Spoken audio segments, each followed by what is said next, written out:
Aliyah Boston Snubs Fever Humiliation with Caitlin Clark style take on Aces Physicality in Game 2.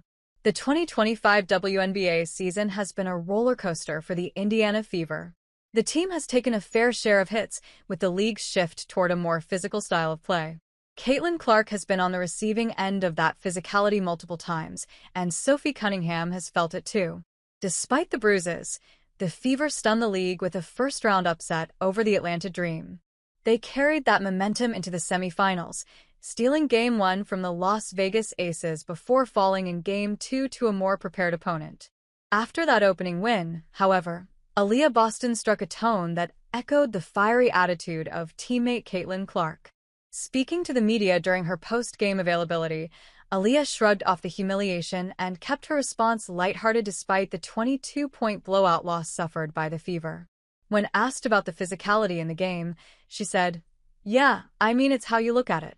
Honestly, by the sum of the fouls and the way it was going, it looks like we were almost too physical, but yet at the same time, I feel like we have to be able to get that on the other end." In Game 1 of the series, the Indiana Fever had dominated the Las Vegas Aces, who couldn't handle Indiana's high intensity. But in this game, the Aces and more importantly, Aya Wilson answered the call made by head coach Becky Hammon. While many players would be intimidated by these performances, Aliyah Boston took a page out of Caitlin Clark's book. "I think sometimes when you just look at the game as a whole, when you look at the way that it works, sometimes you manipulate it into different ways, and you have smaller matchups. So, I just don't think it's really possible all the time for some of those smaller matchups to really do such a clean job of that. But hey, I'm here to hoop, so none of my business," Boston continued. Boston's words come from past experience. Caitlin Clark is famous for dealing with tough situations with a different level of calmness. Barring a couple of rare instances, she has never lashed out at a referee or a player despite being the one to face the most physicality in the league.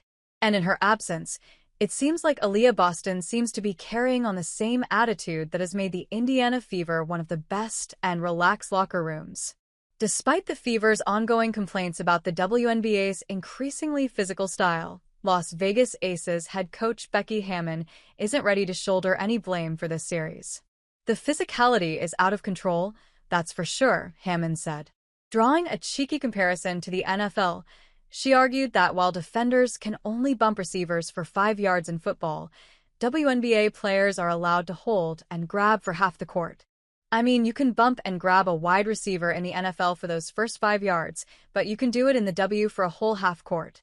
You put 2 hands on somebody like that, it should be an automatic foul. They have the freedom of movement. Freedom of movement? There's no freedom. And I'm not saying that we're not fouling too. I'm not saying that. I'm saying it's out of control. But will Boston and company's calmness in the locker room and confidence in Gainbridge be enough to stop the re-energized Las Vegas Aces? Because we expect more push from the Aces after 2 slip-ups in the playoffs. After splitting the first 2 games, the semifinal series between the Indiana Fever and the Las Vegas Aces is heading to Indiana for another 2 games, with the 4th one having the potential to be the decider. But after getting a reality check, can the Indiana Fever hold its home court and make it to the WNBA Finals for the first time since 2015? Odds say yes. According to the odds, the Indiana Fever currently has a slight edge in predictions. ESPN's analytics is giving them a 52.5% chance of winning the game. While the Aces are indeed the 2nd seed, it is worth remembering that their road record was not that impressive for a team so high in the standings. Throughout the season, their away record was 13-9. The Fever, on the other hand, has a 13-9 record at home despite losing 5 players to injury this season. The Indiana Fever's advantage is the home support. While we're not saying that the Aces fans are not great, but the Indiana Fever's home support is at an entirely different level.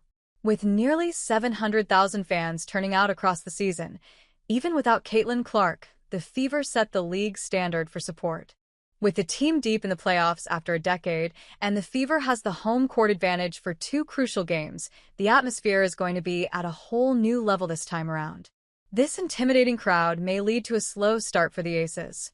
And if Game 1 was any indication, the Indiana Fever is well-equipped to make teams with low-intensity pay. There might be an injury boost for the Fever as well. Ruled.